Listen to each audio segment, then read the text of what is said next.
8 shots rang out in the dark, and within seconds, a quiet English village became the center of an international manhunt.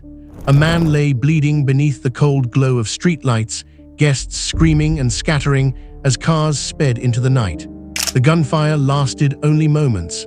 The consequences would stretch across continents. Welcome to Britain's Dark Files, where we uncover the full story behind the headlines, the investigations behind the arrests, and the truth behind Britain's most complex criminal cases.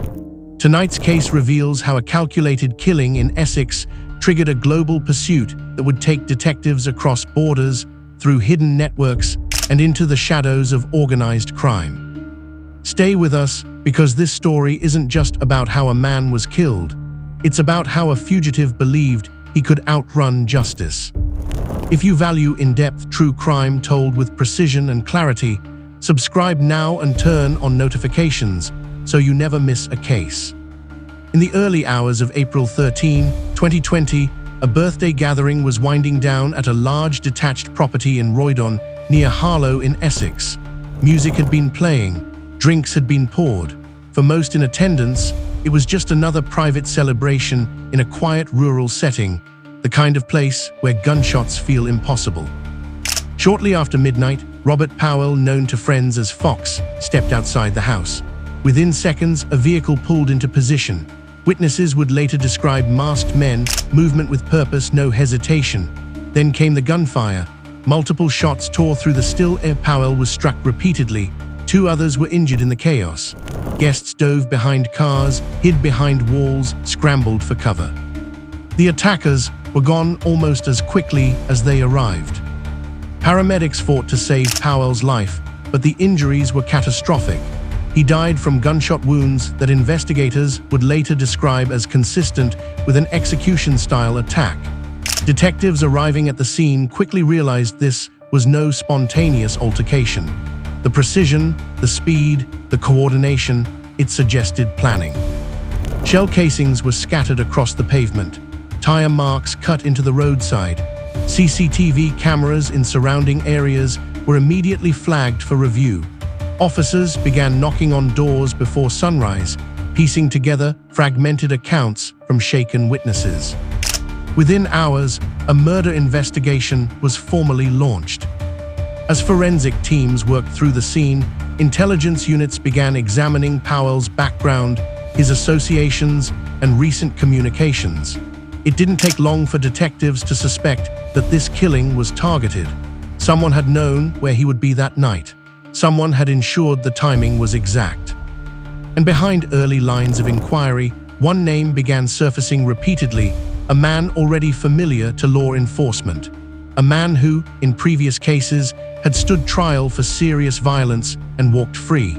A man known on the streets as Ents. His real name was Nana Oppong. At that moment, he was still in the country, but not for long. By sunrise, the quiet lanes of Roydon were sealed behind blue and white tape, but the real investigation was already moving far beyond the crime scene. Detectives from Essex Police Major Crime Unit began reconstructing the final hours before the shooting. This was no random eruption of violence. The precision suggested surveillance, coordination, and careful timing. Forensic teams recovered shell casings and mapped their positions. The trajectory of the bullets told a chilling story. The shooters had positioned themselves deliberately, firing in controlled bursts. This was an operation designed to end a life quickly and send a message. But modern investigations rarely rely on ballistics alone. Officers began analyzing mobile phone data from the surrounding area. Devices that had briefly connected to nearby masts were flagged. Burner phones, activated for short windows, then switched off, stood out immediately. Vehicle movements were tracked using ANPR cameras positioned across Essex and East London. A pattern emerged. Cars traveling in convoy, converging near Roydon, then dispersing rapidly after the gunfire. It was coordinated. Behind the scenes, intelligence officers started cross-referencing names already known within organized crime circles. One figure repeatedly surfaced, Nana Oppong. He had faced multiple serious charges in previous years, including violent offences, and had avoided conviction more than once. To some, that history created a reputation. To investigators, it created unfinished business. Phone data placed individuals connected to Oppong in the wider vicinity before and after the shooting. Vehicles linked to his associates had traveled routes consistent with the escape path. The pieces were not yet complete, but they were aligning. Then came the development that changed everything. As arrests were being prepared and surveillance tightened, Oppong disappeared. He left the United Kingdom. By the time authorities moved decisively, he was already beyond British jurisdiction. Detectives would later confirm he had fled within days of the murder investigation intensifying. His sudden departure spoke volumes. The case shifted instantly from a domestic homicide inquiry to an international manhunt. The National Crime Agency became involved. An Interpol Red Notice was requested, alerting law enforcement agencies worldwide that a murder suspect was on the run. Intelligence sharing expanded across European partners. Border movements were scrutinized. Financial trails were examined for unusual transfers. This was no longer just about identifying a suspect. It was about finding a fugitive who understood how to navigate criminal networks. And somewhere beyond Britain's borders, Nana Oppong was moving, relying on contacts, aliases, and the hope that distance would buy him safety. But in the digital age, distance is rarely enough. For months, then more than a year, Nana Oppong remained out of reach. Behind the scenes, British authorities worked quietly with international partners, mapping possible routes he could have taken after leaving the UK. Intelligence suggested he had traveled through parts of Europe known to serve as transit hubs for organized crime figures moving between jurisdictions. Spain quickly became a focal point. It offered anonymity, established criminal networks, and access to onward routes into North Africa. But living as a fugitive is not freedom, it is routine paranoia. Every border crossing requires documents. Every hotel check-in risks exposure. Every phone call can be intercepted. Investigators believed Oppong relied on false identities and trusted intermediaries to move funds and arrange safe passage. Financial analysts traced suspicious transactions moving through accounts connected to known associates. Travel intelligence flagged irregular journeys, matching patterns seen in other organized crime fugitives. Gradually, the circle tightened. The Interpol Red Notice meant that any routine stop, any passport check, any traffic inspection in cooperating countries could trigger an alert. Oppong was no longer just a British suspect, he was a globally flagged fugitive. Then, in early 2022, the breakthrough came. Moroccan authorities, acting on shared intelligence, intercepted a man attempting to enter the country using false documentation. Reports later revealed he had concealed himself in the back of a lorry, an attempt to bypass formal entry controls and avoid detection systems linked to international watchlists.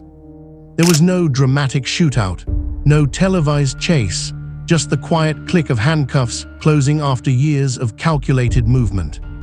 Confirmation was sent back to the United Kingdom. Nana Oppong had been arrested. But arrest abroad does not equal immediate justice. Extradition proceedings began, and those can be complex. Legal teams challenged aspects of the transfer. Paperwork moved between governments. Courts reviewed evidence to determine whether the case met the threshold for surrender. Meanwhile, British prosecutors strengthened their files, refining digital evidence, solidifying witness testimony, and preparing for what would become one of the most closely watched murder trials in recent years. For investigators who had spent months tracking movements across borders, the arrest was a milestone, but not the end. Because the real test was still ahead. Oppong would soon return to the country he had fled, and in a London courtroom, the narrative of that night in Roydon would finally be laid out in full. When Nana Oppong was finally escorted back onto British soil, the international phase of the hunt ended and the courtroom battle began. He appeared before Woolwich Crown Court under heavy security, facing the charge that had followed him across borders, the murder of Robert Powell. For prosecutors, this was the moment to present years of investigative work.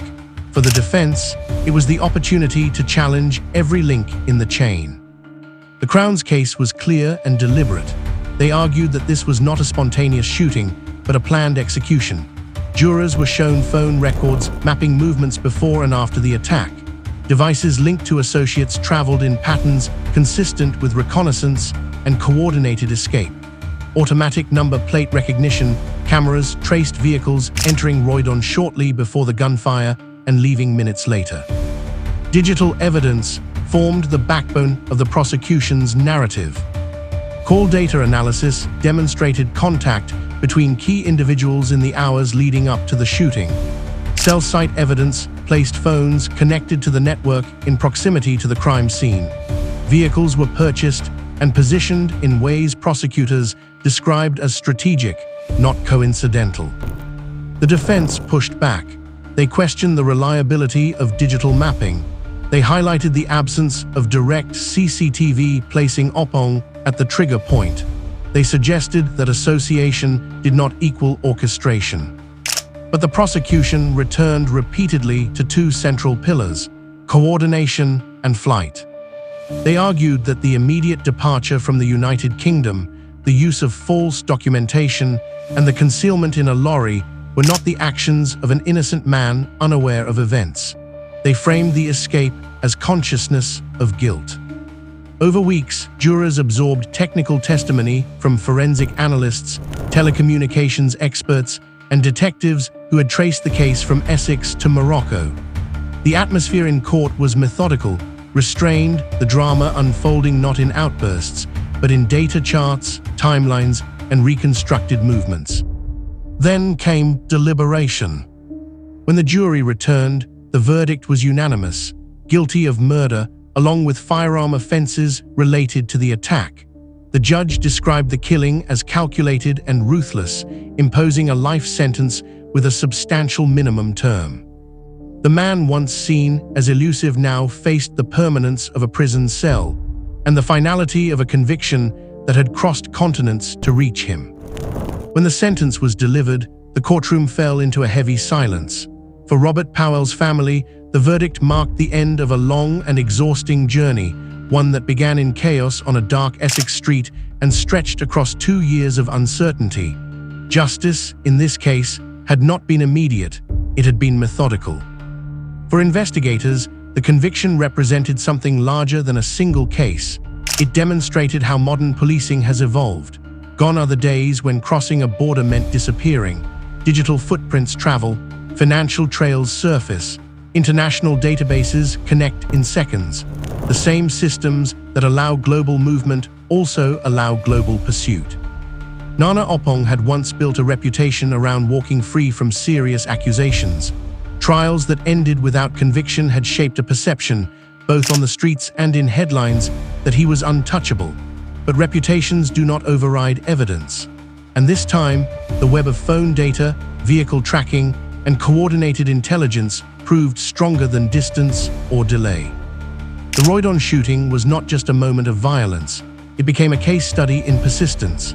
Detectives pieced together fragments from CCTV systems, telecom networks, border alerts, and international cooperation agreements. Each piece on its own may have seemed small. Together, they formed a map that led across Europe and into North Africa and ultimately back to a British courtroom. For those who believe escape offers immunity, this case delivered a clear message. Fleeing changes geography, not accountability. Robert Powell's life cannot be restored. A family's loss does not disappear with a verdict. But the man prosecutors described as the orchestrator of his killing now serves a life sentence, confined by the system he once seemed to outmaneuver. And that is where this file closes, not with the sound of gunfire, but with the quiet certainty of a cell door locking. If you've followed this investigation from beginning to end, subscribe to Britain's Dark Files, like this video, and share it with others who seek the full story behind Britain's most complex cases. Because sometimes justice travels further than the crime itself, and eventually it arrives.